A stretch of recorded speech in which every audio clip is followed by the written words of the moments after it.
পিঙ্কি কিচেনে আবারও সবাইকে স্বাগত জানাই। আজকে আপনাদের সাথে কাঁচা পেঁপের একটা রেসিপি শেয়ার করছি। তার জন্য পেঁপের বাকলটা ছাড়িয়ে ভালো করে ধুয়ে ডুমো ডুমো করে কেটে নিলাম। তাও আবার করব ডাল দিয়ে। তার জন্য আমি এখানে 2 মুঠো মুগ ডাল নিয়েছি। ডালটাকে ভালো করে ভেজে তারপর সেদ্ধ করব, যাতে ডালটা না ছিটে যায়, আস্তে আস্তে থাকে, কিন্তু সেদ্ধটা খুব ভালো হয়, সেভাবে দেখাবো আজকে। এখানে জিরে ধনে বাটা একসাথে নিয়েছি, কাঁচা লঙ্কা আর আদা বাটা। তাহলে পুরো রেসিপিটা দেখুন বন্ধুরা, আমি কিভাবে এই সবজিটা রান্না করি। তার জন্য এখানে আমি কড়াইটা গরম বসিয়ে দিলাম আর দিয়ে দিচ্ছি মুগ ডালটা ভাজার জন্য। ভেজে সেদ্ধ করে তারপর দেখাচ্ছি। মুগ ডালটা ভালো ভাজা হলে গন্ধটা কিন্তু খুব সুন্দর বেরোয়, কিন্তু একদম লাল করেও ভাজবো না, আবার ডালটা কাঁচাও থাকবে না। গন্ধটা যখন বেরোবে তখনই নামিয়ে নেব। এইভাবে রান্নাটা করলে ভাত রুটি সব কিছুর সাথে খুব ভালো লাগে।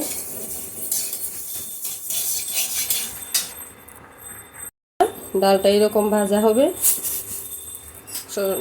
বারবার নাড়াচাড়ার মধ্যে রাখতে হবে, যাতে এক পিঠ হলুদ এক পিঠ লাল না হয়ে যায়, এক সমানভাবে যাতে ভাজাটা হয় সেদিকে লক্ষ্য রাখতে হবে। তাহলে এখন সেদ্ধ বসিয়ে দিচ্ছি একটু নুন দিয়ে। দেখুন বন্ধুরা, ডালটা আমার একদম পারফেক্ট সেদ্ধ হয়েছে। এই যে, কিন্তু সবগুলি ডাল আস্তে আস্তে রয়েছে। এখন আমি কড়াইয়ের মধ্যে দিয়ে দিয়েছি সরষের তেল। ডাল দিয়ে সবজি রান্না করলে সরষের তেলটা দিলে খেতে ভালো লাগে। তেলটা গরম হয়নি। তারপর ফোড়নের জন্য শুকনো লঙ্কা তেজপাতা 5 ফোড়ন দেব।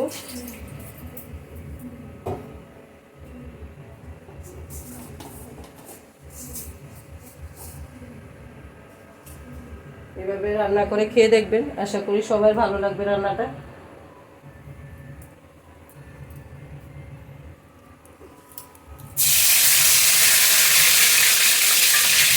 এত ঝাল ঝালও খেতে ভালো লাগবে না, একটু মিষ্টি মিষ্টি হলে ভালো লাগবে। 5 ফোড়নটা দিয়ে দিলাম। এখন দিয়ে দেব পেঁপেটা। পেঁপেটাকে একটু নুন হলুদ দিয়ে ভালো করে ভেজে তারপর মশলাটা তার মধ্যেই দিয়ে দেব।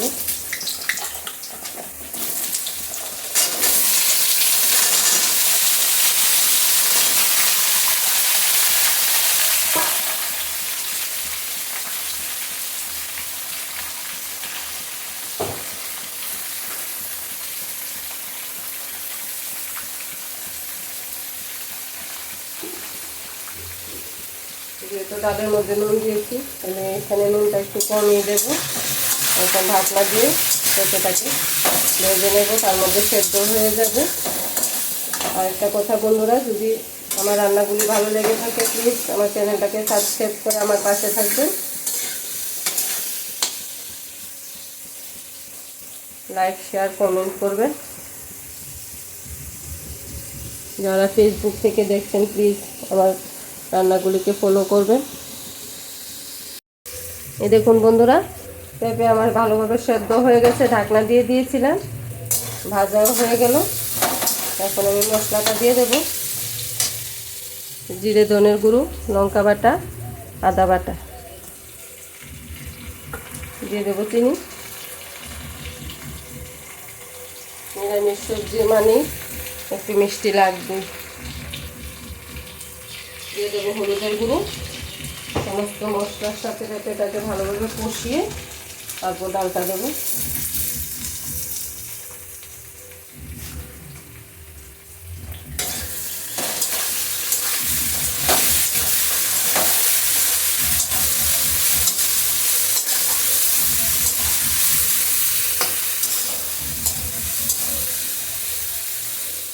সাথে পেঁপেটা ভালোভাবে কষিয়ে নিলাম। এখন দিয়ে দিচ্ছি ডালটা। বাটিটা দিয়ে একটু জল দেবো, ডালগুলি লেগে আছে।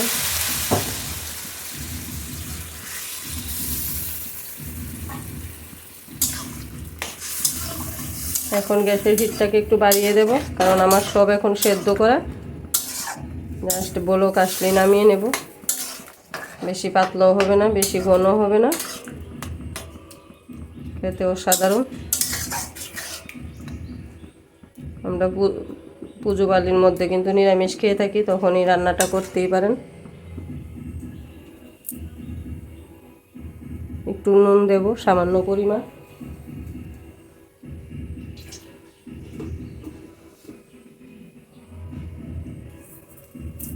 মিষ্টি আর একটু দেব।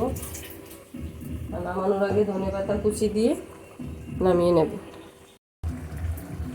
একটু একটু ধনেপাতা কুচি দিয়ে দিচ্ছি, যেগুলিকে আমরা মশলা পাতা অনেকে বলে থাকে সেগুলি। কিন্তু গন্ধটা খুব সুন্দর।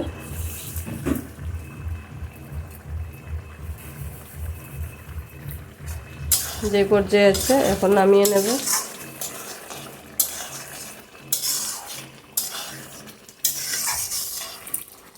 গ্যাসটাকে অফ করে দিচ্ছি, তারপর সার্ভ করে দেখাচ্ছি বন্ধুরা।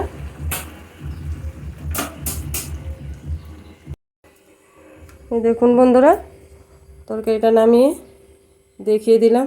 দেখতে কীরকম হয়েছে সেটা কমেন্টের মাধ্যমে জানাবেন। আজকের রেসিপি এখানেই শেষ। ভালো থাকবেন, সুস্থ থাকবেন। পরের কোনো রেসিপির সাথে আবার দেখা হচ্ছে।